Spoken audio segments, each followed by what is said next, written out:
샬롬, 초인류 정상국가 15번째 출산 신화의 몰락. 이번에는 과격한 페미니즘도 아니고 비혼주의도 아닌 여성이 결혼 후 아이를 낳지 않는 이유를 주목하면서 오늘날 출산 신화의 몰락에 대해 생각해 보자. 일반적으로 결혼 후 부부가 합의하에 출생을 포기하는 유형을 딩크족으로 분류한다. 물론 딩크족 역시 자유로운 남녀 부부가 자유로운 의사결정을 통해 애를 낳지 않기로 결정한 사회적 현상 중 하나이다. 다만 비자발적 차원에서 딩크족을 선택한 커플들을 살펴보면 보통 경제적 압박으로 인해 부부끼리의 삶을 선택하는 경우도 없잖아 있다. 특히 그들에게는 아이 낳는 것과 부부의 자아 실현의 행복 중 양자택일을 하는 선택에 직면했을 때 후자를 선택하는 경우가 더 합리적으로 느껴진다. 결국은 아이를 키우기 위한 육아 및 기타 비용의 문제가 큰 변수로 작용하는데, 이러한 사회적 장벽은 부부 개인들로 하여금 딩크족의 삶을 사도록 강요한다. 만약 결혼한 부부가 경제적 여건은 물론 시간적 여유가 충분하고 커리어 단절 리스크도 적을 경우 자아 실현을 명분으로 자식을 낳지 않을 확률은 크게 떨어질 것이다. 물론 부부 생활을 연애 생활의 연장으로 생각하여 딩크족을 계속 선택하겠다는 의견도 충분히 있을 수 있다. 그러나 이 역시 경제적 풍요가 전제되어야만 연애와 같은 부부만이 그려내는 딩크족이 가능할 뿐, 생활고에 시달리는 부부가 꿈꾸는 딩크족처럼 살기란 불가능하다. 결국은 이 문제를 해결하기 위해 정치, 상상력의 초점을 정책 수요자에 맞춰야 한다. 쉽게 말하자면 우리 때가 아닌 지금의 젊은 부부에게 주목하는 것이다. 이들의 경제적, 시간적, 직업적 문제들을 다각도로 조명해 보면서 그들이 아이를 낳고 싶은 여건을 어떻게 설계할 수 있는지 수요 중심의 상상과 설계가 입체적으로 반영되어야 한다. 그렇다면 구체적으로 딩크족과 경계에 있는 신혼부부가 어떻게 하면 아이를 낳을 수 있을까?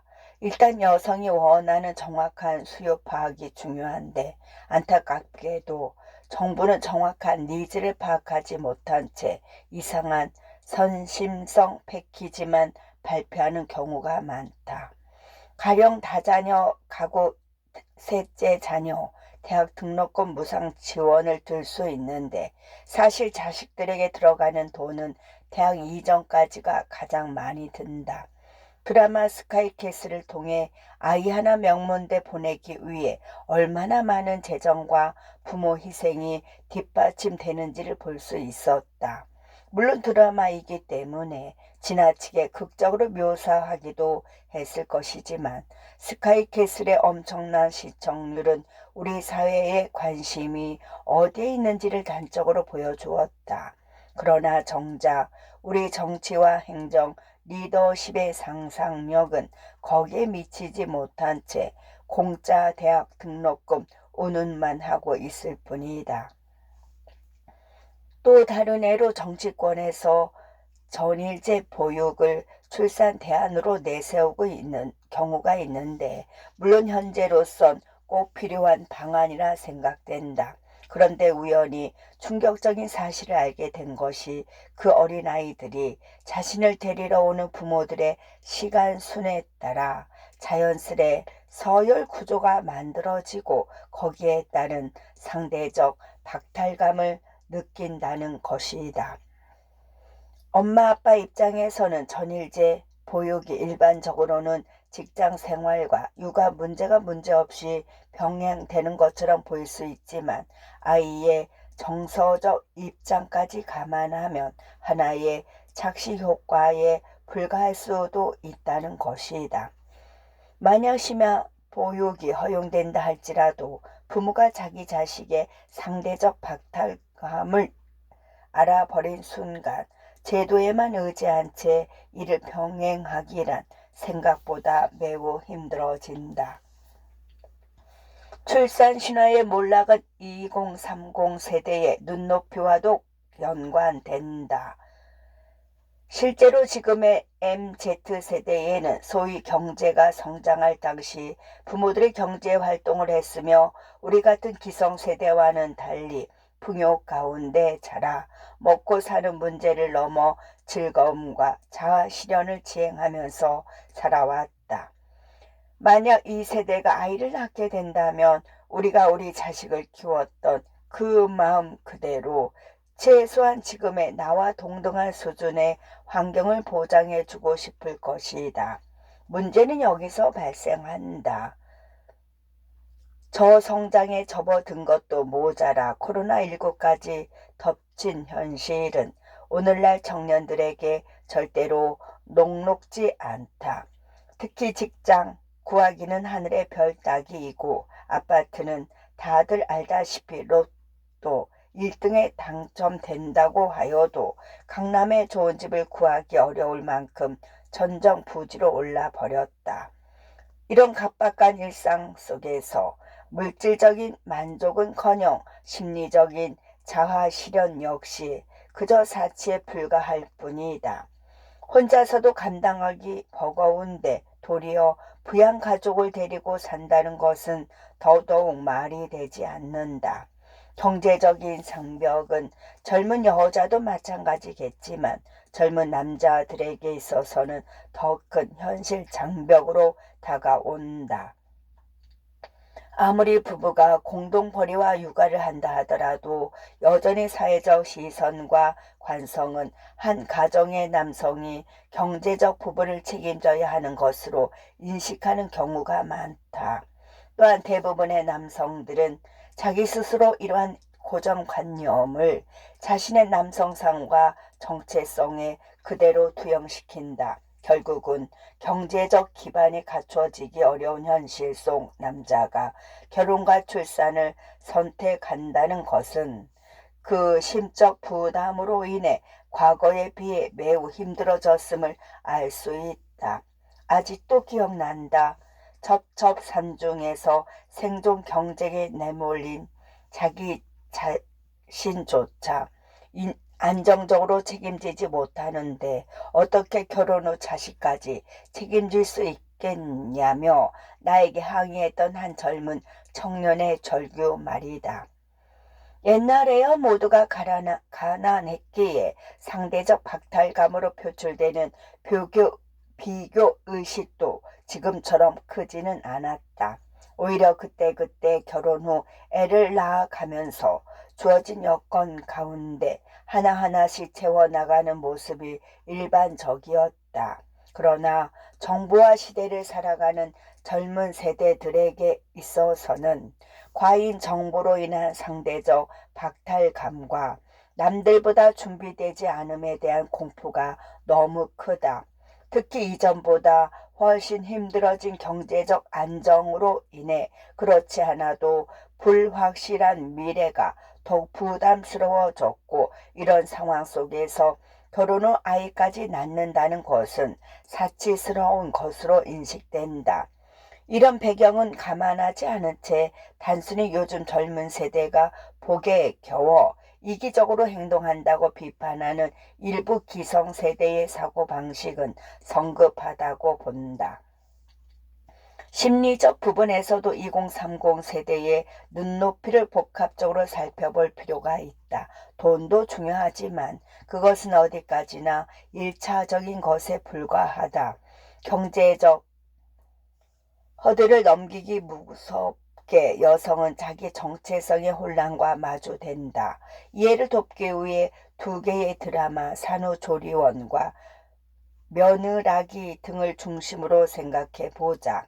드라마 산후조리원은 말 그대로 미디어에 투영된 균 여성들의 출생 스토리를 담은 작품이다. 면밀히 따져보면 출산을 시작으로 나타나는 커리어 우먼의 경력 단절 위험과 생각보다 낭만적이지 않은 모성애의 모습, 그리고 교과서에서 가르쳐주지 않았던 출산의 모습 등이 많은 여성들에게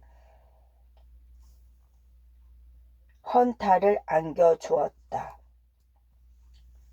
카카오TV에서 선풍적인 인기를 끌었던 드라마 며느라기도 인상적이었다. 가부장제를 배경으로 한 출가외인 문화는 과거 여성들의 순종을 강조하며 불만이 있어도 내색하지 못하도록 강조했다. 문제는 존중받고 자란 20세대 여성들의 시각에서 볼 때 이런 문화는 한마디로 말이 되지 않는 구조적 폭력에 불과하다. 개인적으로는 드라마 내용 중 딸 가진 죄인이란 제목이 편치 않았는데 나 역시도 내가 키운 딸을 대하듯 며느리를 대했는지에 대해 진지하게 되돌아보는 시간을 가진 적이 있다. 실제로 지금의 2030 세대 여성들은 과거 아들 선호 사상이 강했던 때와는 달리 딸 바보 시대를 살았던 주인공들이다. 그러나 그런 배경 속에서 성장했던 자신들이 정작 며느리가 되어보니 형언할 수 없는 정체성의 혼란과 마주하며 새로운 내적 갈등에 놓이게 된다. 이처럼 아직도 과거의 관성에 함몰된 여성에 대한 사회적 인식과 간섭 등은 앞서 언급했던 경제적 장벽에 이어 여성들의 심리적 부담을 배로 부과시킨다. 자신의 이름으로 불렀던 여성이 결혼과 출산 후 누구누구 엄마로 호칭이 바뀌는 모습은 오늘날 2030 세대 여성들의 시각에서는 매우 불합리하다. 한 번은 유튜브 채널을 운영하는 한 연예인 부부가 서로를 부르는 모습을 봤는데 남편이 자기 아내를 누구누구 엄마가 아닌 이름 그대로 부르는 모습이 생소하면서도 참 보기 좋았다. 오늘날 출산 신화는 이전보다 훨씬 힘들어진 경제 여건과 높은 눈높이 그리고 가부장제 문화 코드 등으로 인해 여성들의 결혼 의지를 반감시킨다. 시대는 바뀌고 그에 따른 정책 수요자의 니즈는 더욱 세분화되며 다양해졌지만 여전히 기성세대와 우리 정치는 이를 제대로 수용하지 못하고 있다. 결국은 정책 수요자에 대한 공급자의 존중이 필수적이다. 무엇보다 새로운 시대의 주인공으로 부상한 젊은 여성 그리고 젊은 남성을 포함한 2030 세대의 눈높이와 기대 심리를 다각도로 이해하고 이를 충족시켜 주어야만 한다. 왜냐하면 대한민국에 대한 이들의 만족도야말로 우리나라의 미래 인구 문제를 풀어내는 데 있어 가장 중요한 시작점이기 때문이다. 커리어 단절. 아이를 낳고 싶은 나라를 만들기 위해서는 양육자의 고용과 유연한 시간 활용을 국가 차원에서 보장해 주는 것이 가장 중요하다. 특히 육아로 인한 경력 단절과 커리어 필드에 있어서 감내할 수밖에 없는 불이익 등은 오늘날 능력 있는 여성들의 결혼과 출산을 가로막는 가장 큰 장애 요소라고 할 수 있다. 대한민국에는 남녀 고용 평등과 일가정 양립 지원에 관한 법률, 이하 남녀 고용 평등법이 존재하지만 현실적으로 보통의 노동 현장 속 젊은 여성들이 해당 정책 효과를 실질적으로 체감하기란 매우 어렵다. 법적 의미가 중요한 일부 대기업과 같은 소수의 직장에서는 상대적인 체감도는 더 높을 수 있을지 몰라도 여전히 눈칫밥 먹기는 매한가지가 아닐까 싶다. 좀 더 현장 속 목소리들에 귀 기울여 보자. 작년 2020년 1월 고용노동부 발표 정책에 따르면 부부 동시 육아 휴직이 가능해졌다는 내용이 포함되었는데 정작 현장 속 신혼부부의 반응은 생각보다 싸늘하다. 결혼을 앞둔 한 20대 후반 여성은 경력 단절 등 사회적 불이익으로 인해 부부 중 한 명이 육아휴직하는 것도 어려운데 정부가 지침 하나 세웠다고 마음 편하게 육아휴직이라고 발표하는 것은 순진하다 못해 너무 바보 같다고 일갈했다. 다른 30대 여성 역시 지금 직장에서 받는 급여보다 훨씬 낮은 150만 원을 상한액으로 육아휴직을 쓰라고 하면 차라리 애를 안 낳는 게 답이다라고까지 단정 지어버렸다. 구체적으로 이유를 물어보니 지금 월세에 학자금 대출 갚아가면서 애까지 키우는 비용까지 감당할 자신이 없다는 것이다. 곰곰이 따져봐도 실제 동시 육아휴직을 낸 부부가 신생아를 양육하면서 약 300만 원으로 안정적인 가게 운영을 하기란 생각보다 쉽지 않다. 상한액 지급 기간도 약 3개월에나 150만 원이지 이후 기간부터는 120만 원으로 줄어들어 월 평균 60만 원이 삭감된 채 생활해야 한다. 탁상 행정과 수요자들의 정책 니즈를 제대로 파악하지 못한 정부 정책의 한계점이 여실히 드러난 것이다. 결국 이러한 문제를 근본적으로 풀어내기 위해서는 양육자의 고용보장과 원격 근무제를 파격적으로 적용해야만 한다. 특히 양육은 여성만이 아닌 남성까지 공동으로 부담하여야 하며 육아휴직 지급 상한액 역시 원래 급여 대비 부분에 대해서는 정부와 민간 기업이 최대 80% 수준까지 보장해 주어야 한다. 이와 함께 당사자가 육아휴직 후 복귀했을 때 승진과 업무상의 지위 등에 관한 불이익과 차별이 있어서는 안 되며 남성 역시 동일하게 양육자일 경우 육아휴직을 내게 해야 한다. 아울러 코로나19로 인해 원격 근무가 사회적으로 안착되고 있는 만큼 부부가 원격으로 탄력 근무하면서 육아와 일을 병행할 수 있게 배려해 주는 것도 방법이다. 또한 싱글맘과 데디 같은 나 홀로 유가족의 경우 일반 부부보다 기간을 더 늘려주든지 추가 혜택을 제공하여 혼자서 짊어지는 삶의 무게를 조금이나마 덜어주어야 한다. 끝.